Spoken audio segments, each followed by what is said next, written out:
There is a certain hush that settles in the world when night begins to fade, but morning has not yet claimed its throne.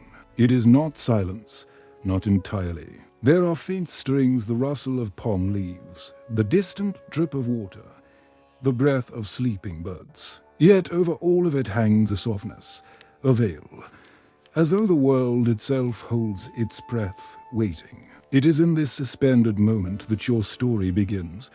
You do not remember when you first heard the myth. Perhaps it was whispered by a grandmother who wanted you to fall asleep more quickly, her voice carrying you into dreams. Perhaps it was a rumor traded among gardeners in the Mule Court, a secret that slipped out between sips of chai at dawn. Or perhaps it has always been with you, this idea that somewhere, hidden from ordinary eyes, there is a garden that does not obey the rules of the world, a garden that only blooms when no one is looking. The very thought feels absurd, and yet it lingers. How can flowers choose their audience? How can life itself unfurl only in absence of witness? And yet myths are rarely born from pure imagination. They cling to some hidden truth, some fragment of experience that refuses to die. So you follow the trail. The palace where you find yourself is vast, stretching along the banks of the Yamuna, its marble walls blushing with the first traces of dawn. Arched windows catch the light and scatter it across courtyards where fountains still sleep. The fragrance of wet earth drifts up, mingling with the faint sweetness of night jasmine. Somewhere inside, nobles stir on silken cushions. Attendants pad softly across mosaic floors. Scribes sharpen their reed pens for another day of recording imperial decrees. But outside, in the dim corridors of gardens, there is a different kind of life, a quieter one. The mules were not only rulers of empires and builders of forts. They were lovers of gardens. To them, a garden was not mere land ranged for beauty. It was an echo of paradise, a reflection of order in the universe, a carefully woven tapestry of geometry, water, scent, and shade. They believed that in a garden, man might glimpse what heaven could be. So they carved the earth with canals, divided lawns into perfect quarters, lined paths with cypresses, planted roses that glistened with dew-like jewels, and yet there were always rumors. A hidden garden, unlike the others, a place not found on any map, not listed among the emperor's prized creations, not written of in Persian verses. A garden that defied the order of sight itself. It was said. When you look at it, you will see only dust, withered stalks, lifeless soil. But when you turn your gaze away, when no eye is upon it, the flowers rise, the air sweetens, colors blaze brighter than gems. It blooms in secrecy, refusing the burden of being seen. And tonight, or perhaps this dawn, you find yourself walking toward it, your sandals scuff softly against a stone path. Still cool from the night air, the hem of your robe whispers across dew-slick grass. You carry no lamp. The dim silver of the receding moon is enough. Each step feels both heavy and impossibly light, as though you are walking not entirely in this world. A crow calls once and then is silent, as if it too waits. The path narrows. Walls of hedges rise on either side, their leaves brushed with pale mist. You trail your hand along them and feel the dampness cling to your fingertips. Ahead, a wooden gate leans crookedly, half hidden by vines. It looks abandoned and worthy of attention, which, perhaps, is precisely why it has kept its secret so long. You pause. The air here feels different, still, but not empty, as though countless unseen eyes rest upon you, though no one is near. You place your hand on the gate. The wood is rough, splintered, cool with night's memory.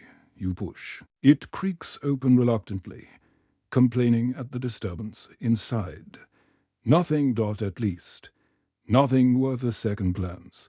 A patch of ground lies before you, and even cracked. Dry stalks jut from the earth, colorless and brittle. A few weeds tremble at the edge of a shallow ditch. It is a place of neglect, a forgotten corner, hardly worthy of being called a garden. You exhale, half relieved, half disappointed. Perhaps the myth was only a tale after all, but then something shifts. Not in the garden.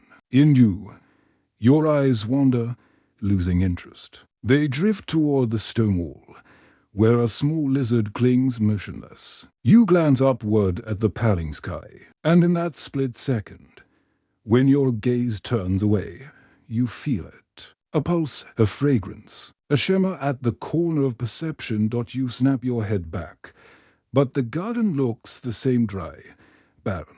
Yet your heart hammers. You are certain something moved, something bloomed, in the instant you were not watching.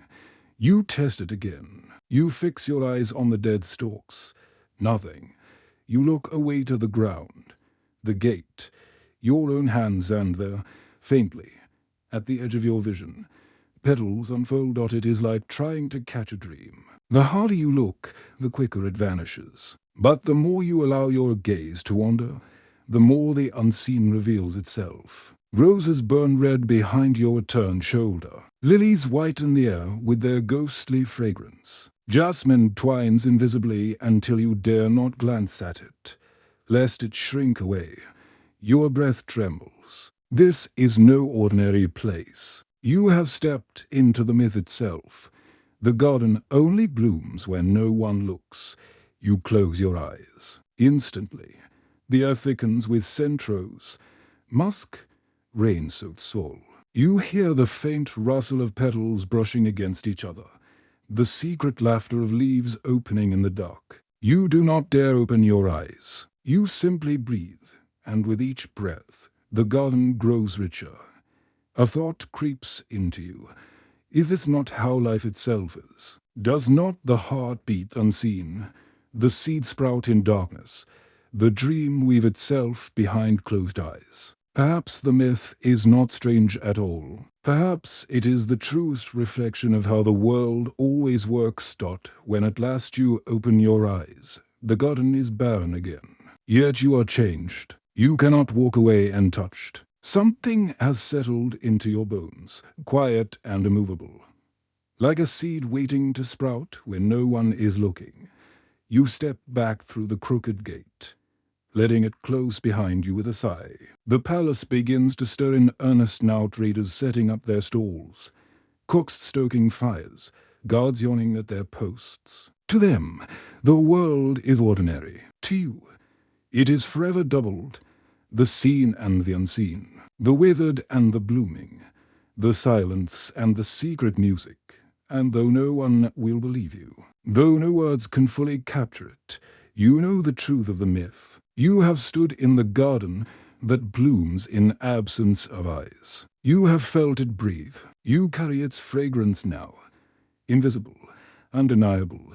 The story has only begun. Morning in the palace does not arrive all at once. It leaks slowly, like dye seeping through silk. First comes the pale grey over the almoner, then the trembling gold on domes, then the echo of footsteps as servants emerge with buckets and brooms. By the time the sun has lifted itself fully, the courtyard hums with life. Yet for you, the hum feels different today. You walk among familiar sounds, yet each one carries a stranger's. The scrape of copper pots against stone is sharper. The call of pigeons under eaves seems layered, as if two songs overlap. Even your own breath feels heavier, textured. It is as if the garden you visited in the half-light has altered your ears, your skin, your very sight. At first, you think it is imagination. After all, myths cling most tightly in the fragile hours of dawn. But then you notice it again. A perfume seller lifts the lid of a vial, letting the fragrance of rose drift into the morning air. You glance directly at the vial. It looks ordinary. Its glass plain, its liquid dull. But when your eyes wander past, catching only its edge, the scent deepens unbearably, and the vial itself seems to glow faintly, as though the rose trapped inside has just bloomed. Startled, you turn back. At once, it is gone. Only dull glass again. You test it with silk necks. A merchant lays rolls across a wooden stand. Saffron yellow, deep indigo, emerald green. Looking directly, they are fine enough, shimmering softly. But when your eyes shift toward the crowd, letting the color slip into the corner of sight, they blaze with impossible intensity, like pools of sunlight, like rivers of dye stirred by unseen hands. You feel dizzy. Your hand reaches out, steadies itself on a column. The marble is cool, but even it thrums faintly, as if some hidden heartbeat lies beneath dotted dawns on you slowly. Terrifyingly, the garden has not stayed behind the gate. It has followed you, or rather, it has unveiled the world you never noticed. Everything blooms when unseen. You close your eyes, half in fear, half in hunger for proof. Instantly, the air thickens. Scents pour in: cardamom from tea stalls, sandalwood from prayer beads, musk from a noble's passing cloak. Sounds, to the splash of water jars, the faint hiss of oil meeting hot metal, even the rustle of pigeons' wings, all amplified, all too alive. You open your eyes again quickly, gasping, and just like that, it quiets back into normalcy. A servant carrying a tray pauses, frowning. Are you unwell? You shake your head, but your throat is dry. How can you explain that the world is not what it seems? That life hides its brightest face when gazed upon too directly. You wander toward the palace gardens, needing space. There, amid orchards of pomegranate and guava, the river glimmers in the distance. The Yamuna looks calm, silver blue under sun. But you notice it again the moment your eyes turn away. The water shivers, leaps, dances. When you look back, it lies flat, pretending innocence. Your chest tightens. It is everywhere, not just one secret garden, but the whole world operates under this strange law. The unseen is more alive than the seen. You sit beneath a neem tree, pressing your palms together to steady them. Above, branches sway faintly. You force yourself to look steadily at the leaves. They are still. But when you let your gaze drift to the ground, color stirs behind you, flowers that should not exist on a neem tree. Fragrant blossoms that dissolve the moment you glance back. A thought begins to gnaw at you. If the world blooms unseen, then what have we ever truly known? What else lives only when our eyes are closed? The question will not leave you. It coils in your ribs like smoke. You begin to wonder if even people, even memory, bloom in absence. Did the emperors shine brightest not when recorded by scribes, but in moments no one witnessed? Did forgotten names bloom in silence long after being erased? Your heart beats faster. You are not merely a gardener anymore. You are cursed or blessed as a witness to the unseen. A man who must learn to look away in order to truly see. And as the palace noise swirls round you, vendors crying prices, children laughing, guards' sandals scuffing stone, you hear something deeper beneath it all. A low hum, steady and endless. The sound of the unseen world breathing. The same sound you first heard in that hidden garden. You whisper to yourself, though no one hears, I will never look at the world the same way again. The palace does not forgive secrets. Every whisper, no matter how soft, finds a listener. And yet, you are now carrying a secret so strange, so delicate, that even your tongue fears the weight of it. You move through the marble corridors with lowered eyes. Musicians rehearse in distant chambers, their sitars plucking gentle morning notes. Eunuchs glide past with trays of betel leaf folded in red-stained triangles. Courtiers pause to murmur greetings, measuring each other with veiled glances. On the surface, it is all normal, but beneath the silk and civility, whispers always circulate like smoke, and now you hear them differently. Where once the chatter of nobles blurred together, you now sense subtle shifts. A sentence softens when a head turns away. A joke deepens when told behind a fan. Words themselves seem to bloom when not watched. You realize, with a tightening chest, that the law of the unseen does not stop with gardens and rivers. It extends to speech, to truth, to the very fabric of human exchange. And Oval approaches you in the Dionysos, his robe stitched with threads of silver. He smiles politely, asking about the health of the orchards. You answer softly, "They are thriving, my lord." He nods, satisfied. But as he turns his head toward the emperor's days, you catch the faintest shift in his mouth. For an instant, as though unobserved, his lips curve differently, not in politeness, but in envy. Or perhaps in hunger. You feel chilled. You look directly again, only the smile remains. But now you know better. The court itself feels like a vast extension of that secret garden. Here, too, beauty thrives when not looked upon. And here, too, danger lurks unseen. You walk further, pausing by a carved screen where ladies of the Zenana sit behind latticed jalas, their laughter floating like faint bells. You cannot see their faces, only the shadows of their jewels glinting between patterns of stone. But their laughter, it shifts the moment you are aware of it. It grows lighter when you glance toward the screen, but the instant you look away, it deepens, ripens, carrying with it secrets to intimate for eyes. You realize then, even joy blooms more richly in absence of attention.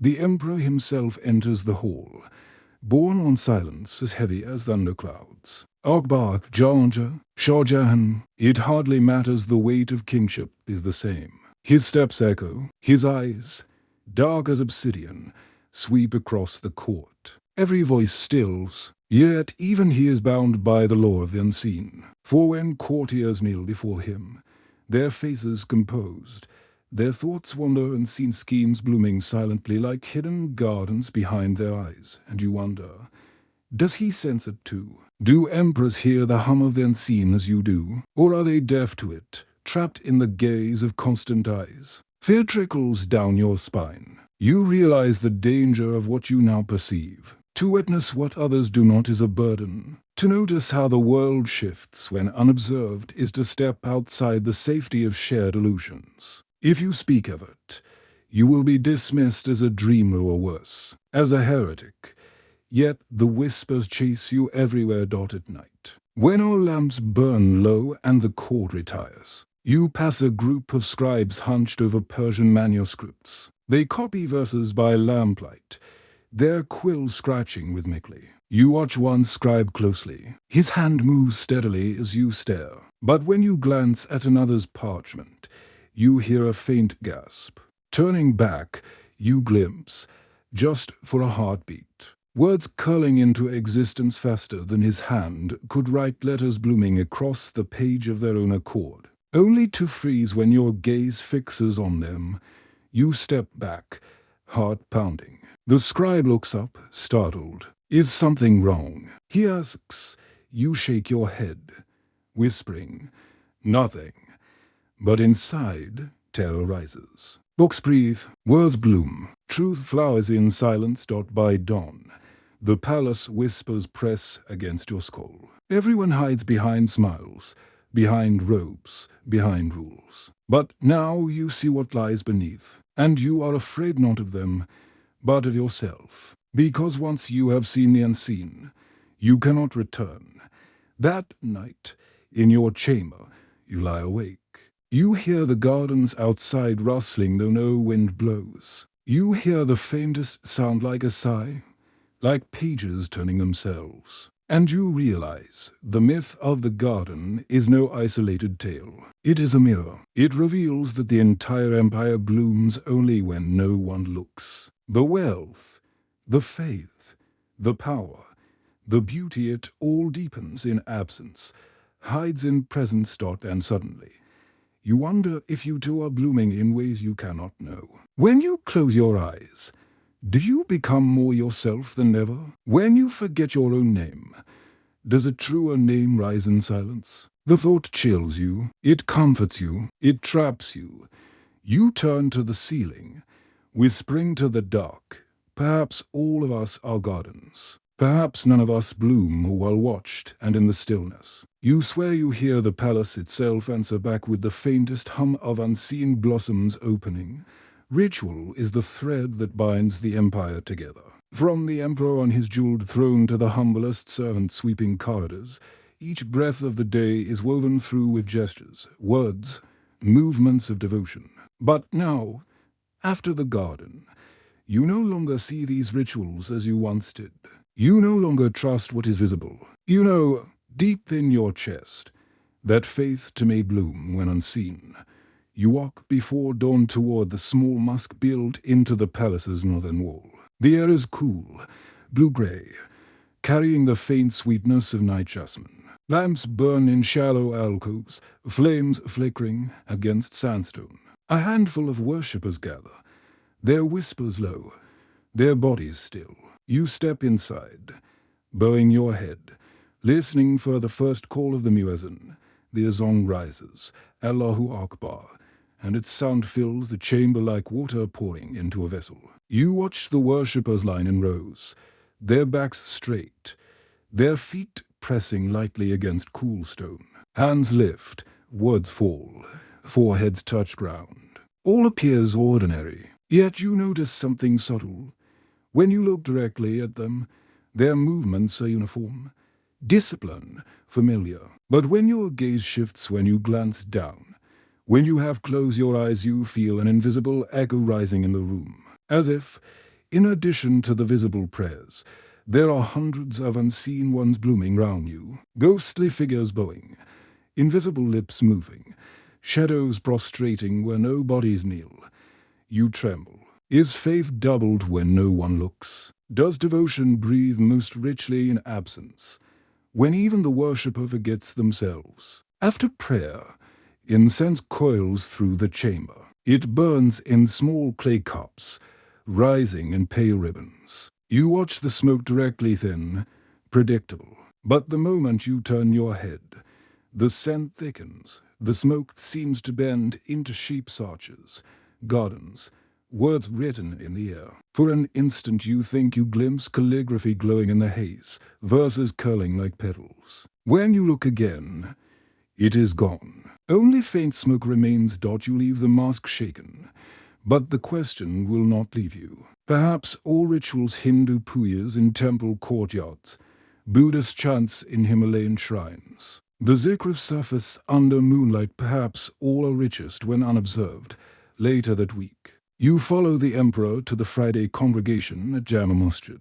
The courtyard swells with thousands. From the minarets, the call to prayer rolls like thunder.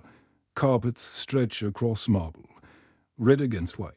The emperor stands at the center, luminous in his robe of pearls. All eyes are on him. All voices chant together. And yet you look away, toward the edges of vision. And there, in the blind corners of your gaze, you sense a second congregation laid upon the first. Not of bodies, but of echoes. For every voice chanting in unison, another chorus hums silently, and heard by the crowd. For every bowed body, another invisible figure kneels. It is as though faith itself blooms strongest where no eyes fall. Isafi once told you, long ago, the unseen prayer is the truest prayer. You had laughed politely, not understanding. But now, the words ring with terrifying clarity. At dusk, you visit a shrine outside the palace walls. There, dervishes sway in circles, their arms raised, their robes spinning like slow-moving planets. The sound of drums builds, heartbeat steady, then faster. You watch one dervish's face. His eyes roll upward, his lips open in chant. Directly, he seems devout, entranced. But when you glance away, letting your vision slip, the space round him floods with light. His movements multiply, as though dozens of him spin together, unseen but undeniable. And you realize the bloom of worship is not in the gaze of others, not even in your own awareness. It blooms in the forgetting of self, in the moment when name, body, and audience dissolve. You stagger back, clutching a pillar. The drums throb in your bones. For the first time, You feel almost afraid of faith, not because it is false, but because it is too vast, too alive, too unseen. The empire prides itself on its rituals. Emperors commission mosques, temples, shrines, gurudwaras, hoping to be remembered in marble and stone. But you now see that true worship cannot be carved, cannot be recorded, cannot be watched. It breathes only in absence, and the same hum you heard in the secret garden returns again tonight. Deeper, steadier, the hum of faith blooming unseen. You kneel, closing your eyes, whispering into the silence. If even the gods bloom unseen, then what is prayer but an act of turning away? And in that moment, the hum swells, wrapping you like a cloak, reminding you, the invisible worship never ends. It is always here, waiting for you to look away. Power in the mule world is everywhere, yet invisible like the perfume of roses at night. You see its shadows stretched across palaces, gardens, mosques, and markets. You hear it in the whispers of clerks, in the footsteps of guards, in the silence that falls when the emperor enters a hall. But you have also learned, after the garden, that power, like blossoms, may bloom when no one looks at dawn.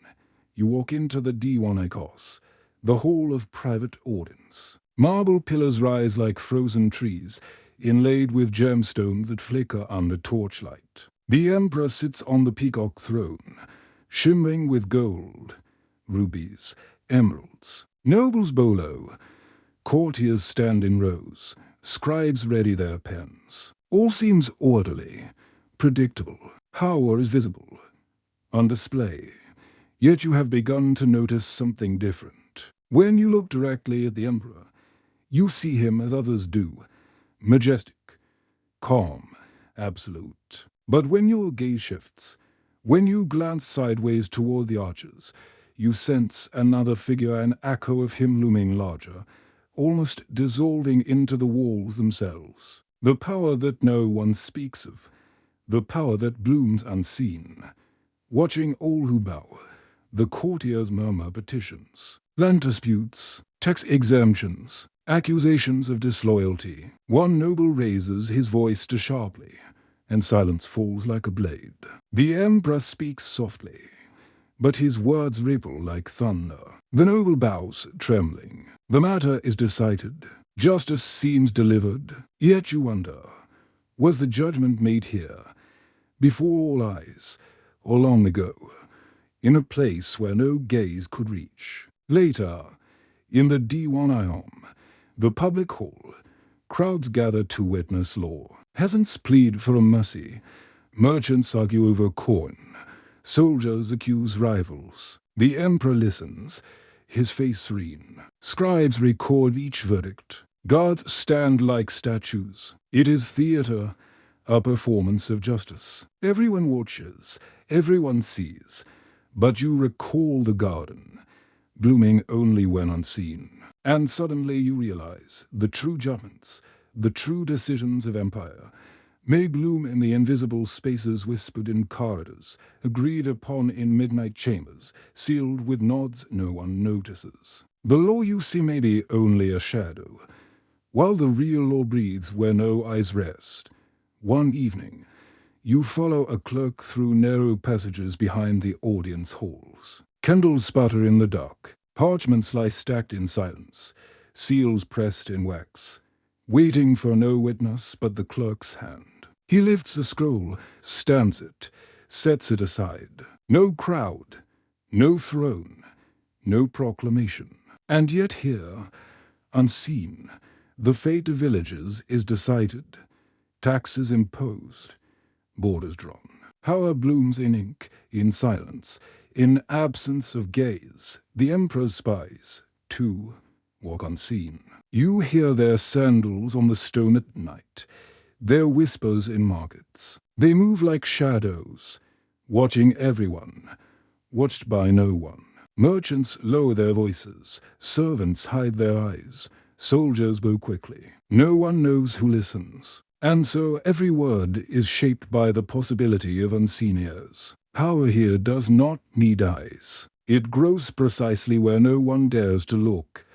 You think of justice itself. Is it like the garden? Does it bloom only when no one watches? Perhaps fairness is truest when delivered in solitude, when neither pride nor fear bends its stem. Perhaps the empire's visible trials are only petals, while the root of law grows underground, in silence.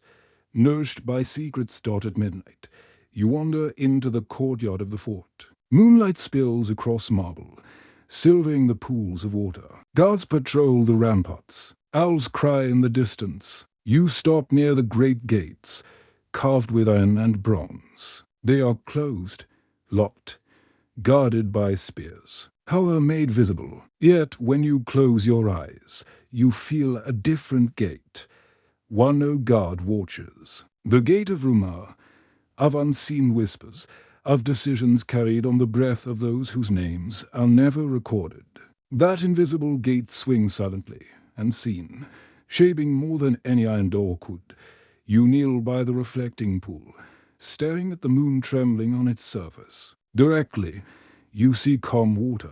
But when you shift your eyes, the reflection multiplies, as if the empire itself were gazing back with 1,000 unseen eyes. You shiver. Perhaps law is not the emperor's to give or take. Perhaps it blooms in every unseen glance, every unspoken silence, every place where power hides. The hum comes again, steady, deep, the same hum you felt in the garden, in the mosque, in the shrine. Tonight it feels heavier, woven with chains and seals. The hum of unseen power, blooming silently, binding the empire together.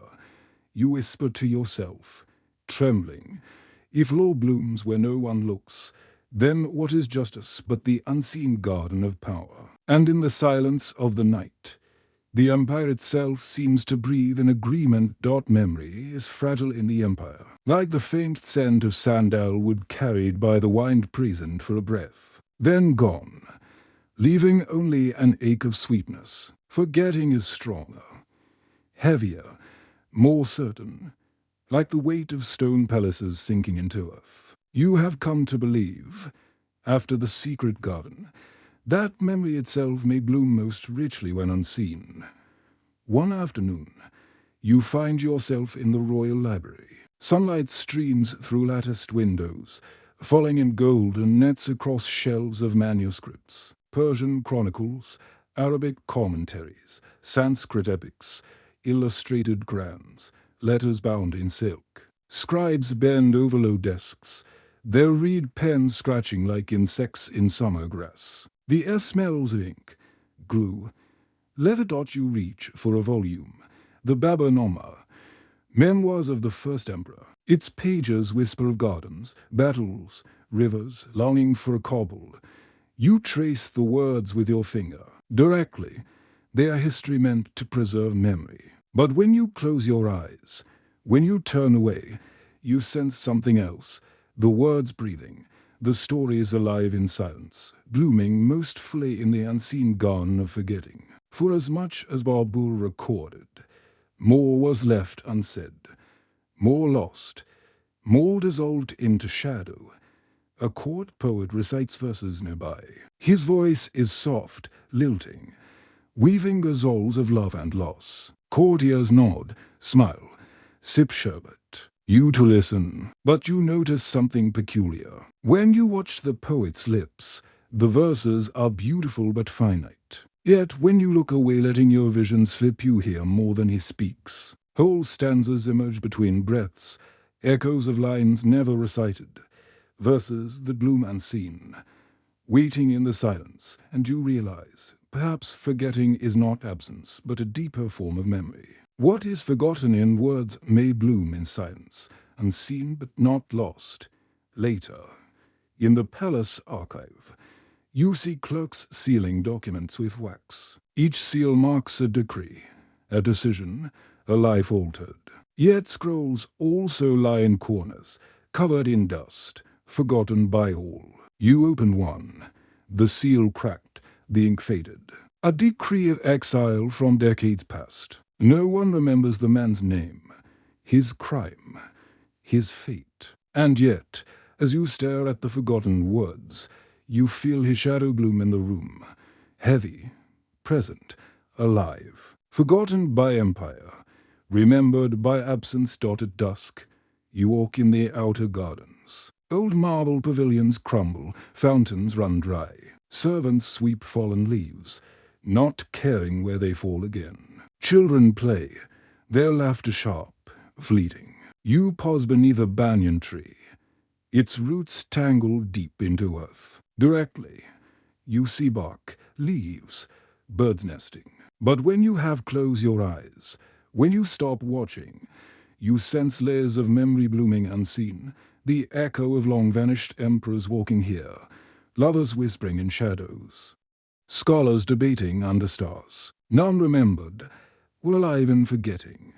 That night, you dream. You stand once again in the secret garden, the one that blooms only when unseen. But this time, it is not flowers that rise. It is memories, shadows of moments long past, blooming silently when you turn away. You see your own childhood self playing in a courtyard. You see ancestors bending over fields, faces blurred. You see forgotten festivals, forgotten feasts, forgotten griefs. Each memory rises like a flower, glows for an instant, then dissolves when you look too closely. And you understand, forgetting is not destruction. Forgetting is the soil in which unseen memory blooms. The empire's greatest gardens are not its marble courtyards, but its shadows, where histories unrecorded still breathe. You wake trembling, the hum surrounding you once again low, steady, alive. The hum of shadows, of memories that bloom only when no one looks. You whisper into the night. If gardens of memory bloom in forgetting, then perhaps to remember is only to close one's eyes, and the shadows lean closer. Blooming unseen, listening. Love in the empire is never simple. It is a silken thread drawn between shadows, a candle's flame trembling in courtyards heavy with silence. It is written in letters folded into the seams of robes, whispered through latticed screens, carried on the scent of roses pressed into palm-leaf baskets. And desire it moves like the unseen garden itself, blooming only when no one dares to look directly. Tonight you wander the women, Zenana. Lamps glow in alcoves, casting soft halos across carved sandstone. The sound of anklets chimes faintly as attendants pass, their veils brushing marble floors. Somewhere a sitar plays, its notes bending like moonlight on water. The air is perfumed with attar of roses, musk, and saffron sweetmeats cooling on silver trays. You pause at a jarga, a latticed balcony opening onto the garden. Below, torches flicker by the fountains. Directly, you see guards patrolling, fountains rising and falling in rhythm, the neat geometry of new landscaping. But when you let your gaze drift, when you stop looking, shadows stir between the hedges. Lovers pass quietly, veils brushing hands, glances stolen. The unseen embrace of love blooming only when hidden in the Zenana itself. Tales circulate of a princess who fell in love not with a noble, nor a poet, nor even a soldier, but with a gardener. It is said she never dared to look at him when he stood before her. Their meetings took place only when her eyes were lowered, when his back was turned. She would leave a folded slip of poetry beneath a jasmine pot, and when the sun set, when no one watched, the gardener would reply with a flower placed where the paper had been. The garden bloomed with their unseen courtship, petals carrying the weight of words never spoken aloud. In the hush of evening, you see such a moment unfold. The princess moves silently across the courtyard, her anklets muted with strips of cloth. She kneels by the fountain, slipping a verse of longing beneath a stone. Later, as moonlight silvered the marble, the gardener bends low, replacing it with a rose. Neither looks directly at the other. Their love grows in glances avoided, gestures unseen, and you wonder, perhaps love itself blooms most richly when hidden from the gaze, like the garden of myth. To look too directly is to wither it. To allow silence and shadow is to let it blossom. In another chamber, courtiers recite verses of Persian poetry. They speak of Majnun and Lila, of separation as the truest form of union. A poet whispers, the beloved is most radiant when absent. The heart blooms in the unseen.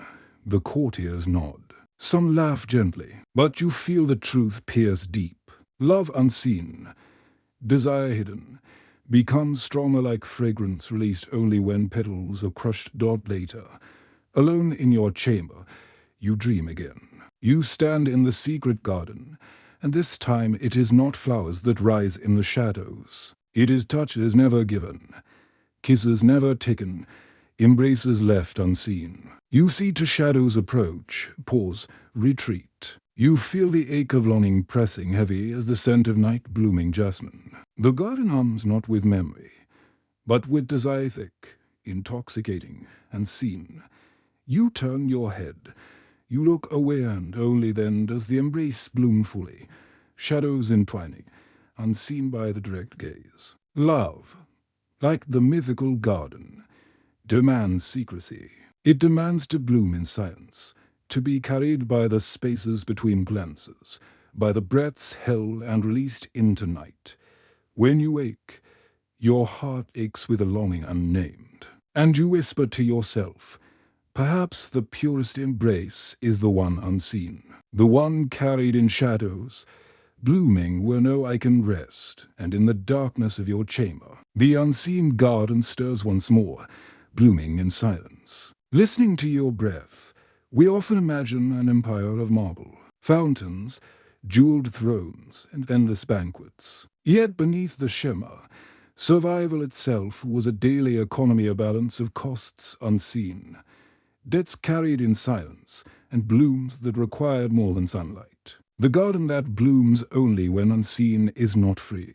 It demands labor, water, coin, and memory. At dawn you walk through the bazaars of Agra. The city stirs with life, merchants rolling up shutters, women sprinkling water before their shops to settle the dust, hawkers calling out with spices, cloth, books. The air is heavy with the scent of cardamom and sweat, smoke from cooking fires, and the bray of donkeys carrying sacks of grain.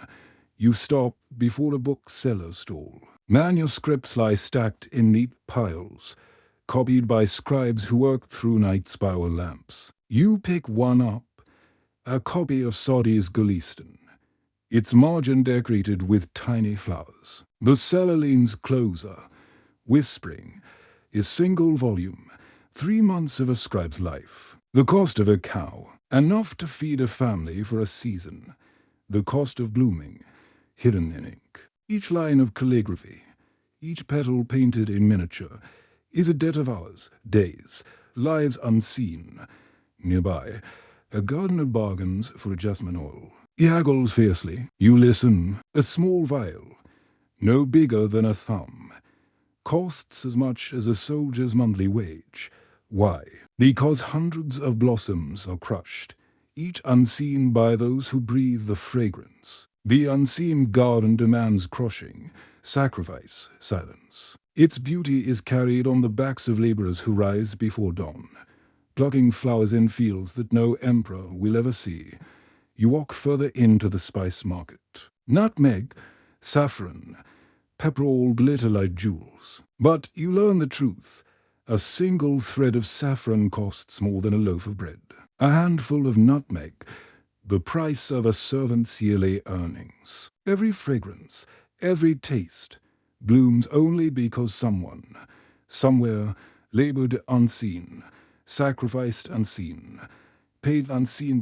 Later, you pass through the artisan's quarter. Men hammer copper until their arms shake. Women weave silk on looms that clack through the night. Dyers stir vats of indigo, their hands stained blue, their lungs raw with smoke. Each carpet, each robe, each jewel worn by emperor or noble blooms from unseen hands, unseen lives. To wear silk is to carry the cost of unseen labor. To walk on a carpet is to tread upon years of someone's survival. By evening, you return to the palace. In the emperor's private garden, fountains rise, lilies sway, birds sing, courtiers admire the beauty, the perfection. But you know now, each fountain is fed by hidden aqueducts, miles of channels dug by peasants who bent their backs until spines cracked. Each lily costs a gardener's sleepless nights. Each bird's song is fed by unseen grain purchased with coin from unseen hands.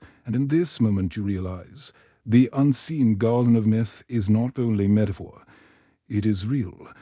In the economy of survival, beauty blooms in shadows of cost. The garden of delight blooms only because of gardens of labor unseen. That night, you dream once more. You stand in the secret garden. But tonight, the blooms are heavy with corn. Roses unfold to reveal copper corns. Lilies exhale the scent of saffron threads.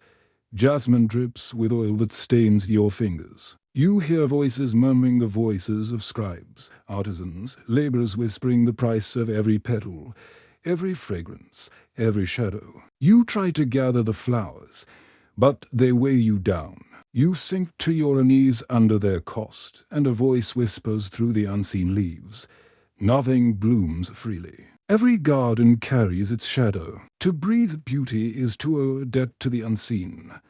When you wake, the air feels heavier, the fragrance sharper. The unseen garden blooms again, but now you hear the rustle of coin beneath its petals. History, when remembered, is often polished. It is gilded like the domes of mosques, perfumed like rose water poured over marble. Yet behind the fragrance lies damp earth, behind the dome lies cracked stone. Myths rise like flowers in sunlight, while reality lies hidden in shadow. And sometimes the most beautiful myth blooms only to hide what must not be seen.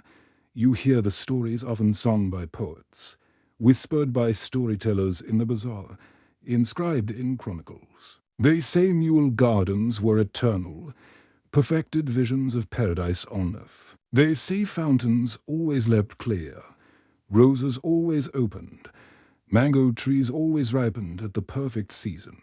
They say emperors strolled in gardens that never faded, never wilted, never died.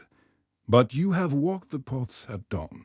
You have seen petals crushed under sandals, water channels clogged with silt, weeds threading through marble cracks. You have seen gardeners cursing under their breath, hands raw, eyes red from sleepless nights. You have seen the empire's paradise cost in sweat and silence. Reality is untidy. Myths do not show the dot once.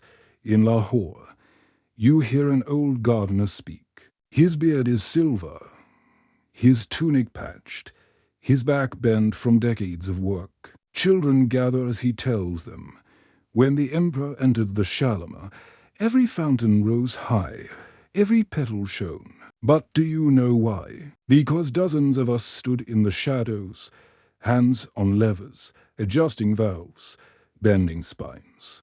When he walked away, the fountain sagged, the petals fell. His paradise was a moment, our labor was a lifetime. You realize, myths lie not by telling falsehoods, but by hiding truths. The unseen garden blooms when no one looks, not only in myth, but in empire itself.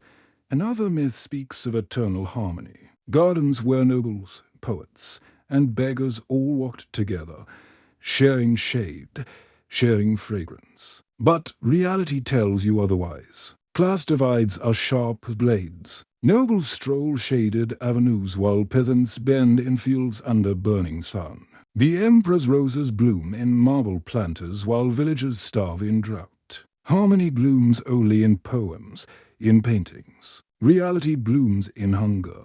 Silence at court. You hear a chronicler dictating to his scribe. He records the emperor's inspection of gardens, his praise for symmetry, his awe at moonlight reflecting in pools. But you watch from the corner. You see him pause, glance at the emperor, and omit details. He does not mention the cracked tiles, the wilted flowers, the cries of workers dismissed without pay. Myths bloom in ink. Reality is erased in silence.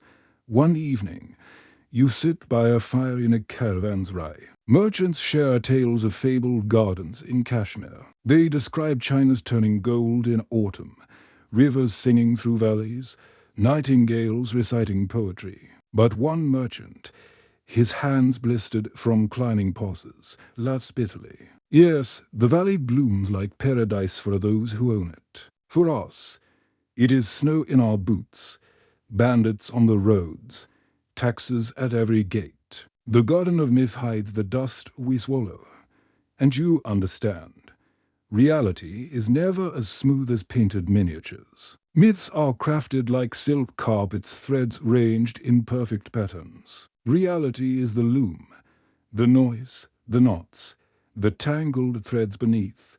That night, you dream again. You stand in the secret garden, but this time, its beauty feels uneasy. Flowers glow too brightly, fountains leap unnaturally high, birds sing in endless loops. You reach out to touch a rose and its petals peel away like painted paper. Behind it lies only dry stalk. You bend to drink from a fountain and the water is dust. You listen to the bird's song and realize it is hollow, mechanical, echoing. The garden whispers to you. Myths are masks. Reality blooms unseen, in cracks, in silence. Do not be deceived by perfection. Look instead at what hides when eyes are closed. You wake unsettled. The hum of the unseen garden deepen now. Darker, more insistent. Myths may soothe, but reality blooms whether or not anyone wishes to see it. History is not gentle. It does not always honor beauty, nor protect what emperors loved. Gardens, no matter how carefully tended, meet betrayal from time, from neglect, from greed, from shifting power. What blooms in secret also withers in secret. You sit one afternoon in the courtyard of a crumbling caravanserai, listening to travelers speak of betrayal not between kings, but between gardens and those who claim to own them. A merchant, his turban askew, leans close and tells you, the Shalimar of Lahore, once fed by sparkling aqueducts, was abandoned when the court moved to Delhi. The channels dried. The fountains grew silent. People stole marble steps stone by stone, carrying them to build kitchens, wells, walls. The emperor's paradise betrayed him, his own creation eaten by those who once bowed before it. And you see it, the betrayal of beauty by hunger. No myth records peasants chiseling slabs of marble at night, but the marks remain scratches, missing blocks, collapsed corners. Another betrayal lingers in memory. An emperor who loved gardens more than battlefields. He spent wealth, time, and attention on fountains, planting rare tulips, ranging avenues. His generals grumbled, his nobles whispered. He tends flowers while enemies sharpen blades, they muttered. When his dynasty faltered, those very gardens were blamed. The myth of devotion to paradise betrayed him, making him appear weak, distracted. His legacy was not marble, but mockery. And yet gardens also betrayed common folk. A farmer in the Doab tells you in a low voice, his hands rough with labor. Our water was diverted. Canals that once fed our wheat now feed the emperor's lilies. We starved while fountains sparkled. His garden bloomed from our hunger. You walk along those canals in imagination. The water shines, cool and inviting. But in every drop is a betrayal. Nourishment stolen from fields, poured into basins for a noble's pleasure. Beauty is never free. Someone always pays at court. You hear nobles debate inheritance. One brother claims a garden as his right. Another insists it was promised to him. Servants stand tense as voices rise, threats whispered, daggers drawn in silence. The garden is no longer paradise, but battlefield betrayal blooming in shade of cypress. A chronicler writes the story differently. He records harmony, generosity, eternal glory. But you have learned by now, ink betrays truth, and so you visit ruins in your mind. The garden of betrayal, its marble cracked, its pools dry, its birds gone. But still flowers bloom in corners wild, unplanted and planned. Nature betrays empire, too. No matter how strong the ruler, grass pushes through stone, roots split marble, vines climb over inscriptions. What emperors plan? Nature you endear, yes, not one evening. You dream again of the secret garden. This time, its betrayal is clear. Fountains burst violently, flooding pots. Roses scatter petals like blood. The birds peck at each other, tearing feathers. You step into the moonlit avenue, but the symmetry is broken. The left path curves. The right path vanishes into darkness. The garden whispers, even beauty betrays. Even silence lies. You cannot hold perfection, it turns on you. The moment you claim it, you turn, trying to leave, but the gates are gone. Only walls remain, high and endless. The garden has closed itself, holding you prisoner. In that dream, you understand betrayal fully, not just of rulers by gardens, but of dreamers by their own illusions. When you wake, your heart is heavy.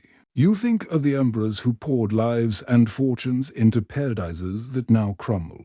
You think of workers who bled for roses that no one remembers. You think of peasants who watched water vanish into canals that bloomed only for nobles' delight. And you think of myths still told, still sweet, still fragrant, hiding the betrayals behind their petals. The legacy of the Mule Garden is not only beauty. It is also this betrayal, forgotten by storytellers, remembered only by stones, and with silence is not empty. In Mule Gardens, silence was a gardener too. It tended memories, watered dreams, trimmed away the noise of daily life. Where fountains once roared and court musicians played, there comes a time when all grows quiet, yet the quiet itself begins to shape the space. Imagine entering an abandoned courtyard long after the last emperor has walked its pots. The stones are cracked, the benches chipped, but the loud voices of power are gone. Only silence remains, and in that silence, the garden breathes differently.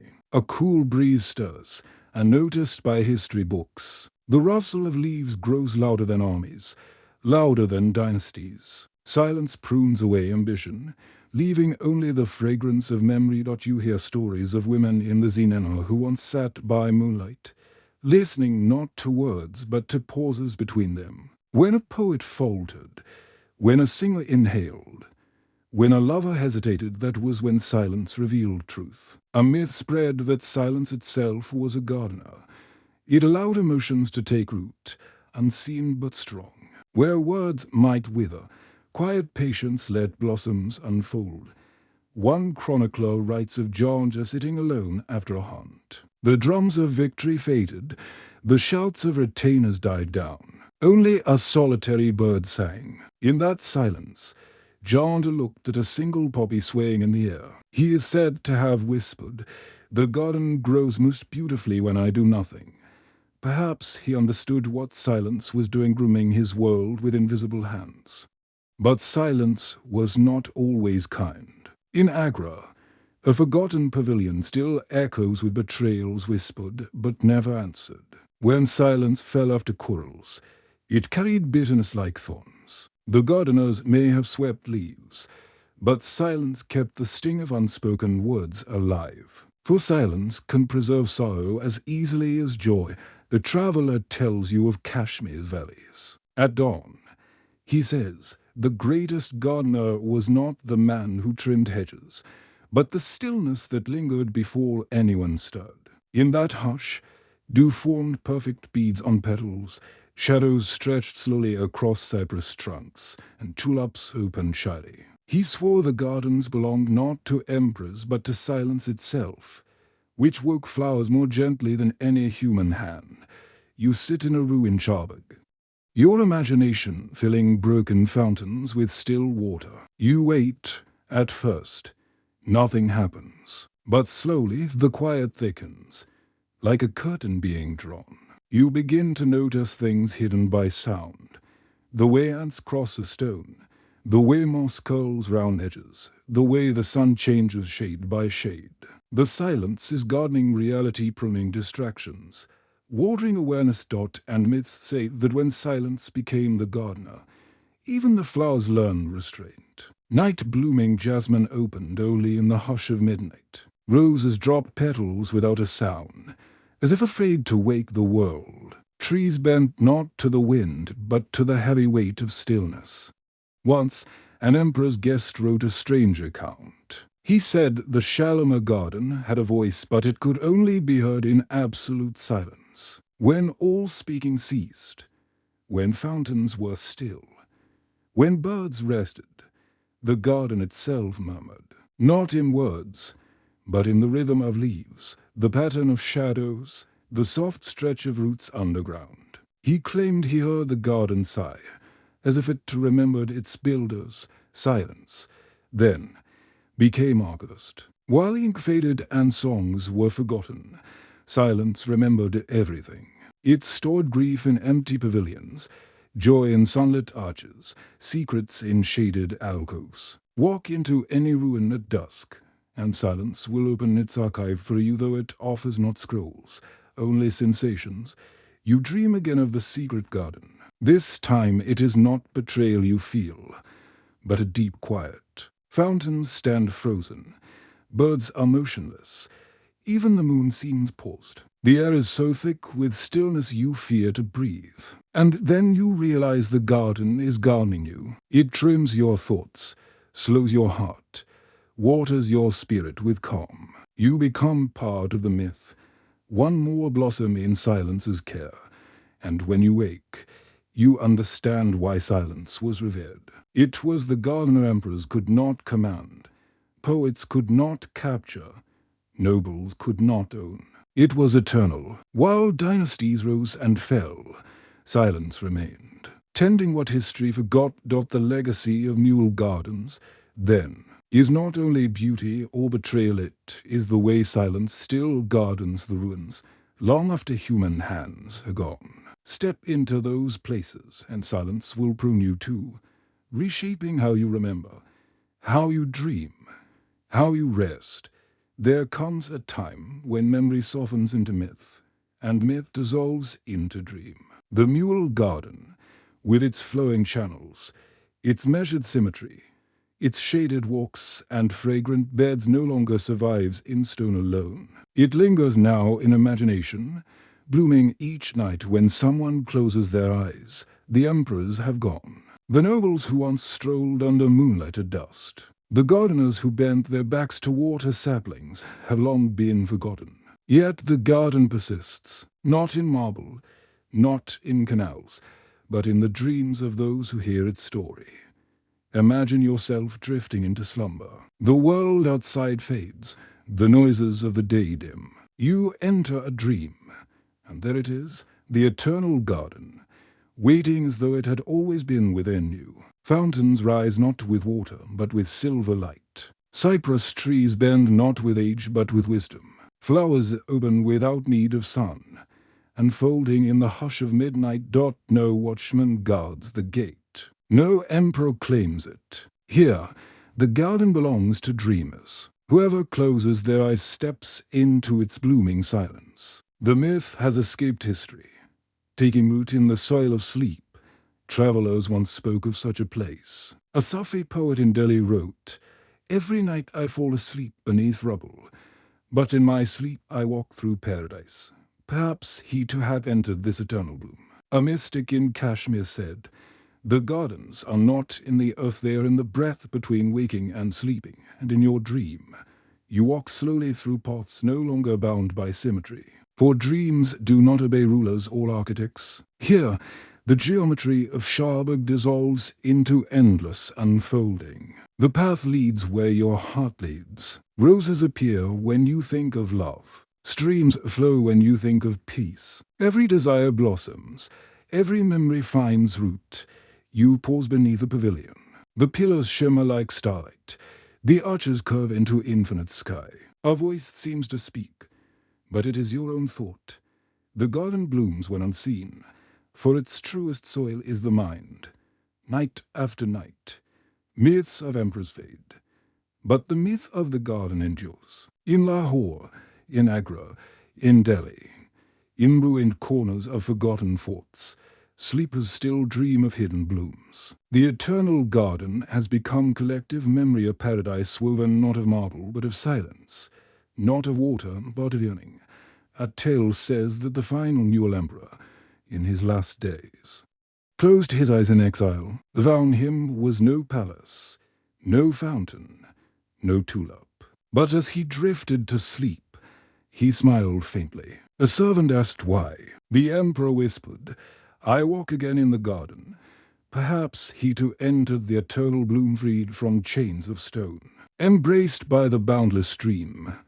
Even now, if you listen carefully as you drift to sleep, you may feel the soil beneath your feet. You may hear the trickle of invisible streams. You may smell jasmine unfolding where no plant stands. This is the garden that only blooms when no one looks, the garden that belongs to silence, to memory, to the tender care of dreams. And so the myth comes full circle. What emperors built has crumbled. What chroniclers recorded has faded. What poets praised has been forgotten. But what the dream carries still blooms, eternal. When your eyes close, when the weight of day falls away, when the hush of night settles, you return to it. The garden waits for you, not in history, but in the timeless breath between stories and sleep. And in that space, the eternal bloom unfolds, again and again, without end.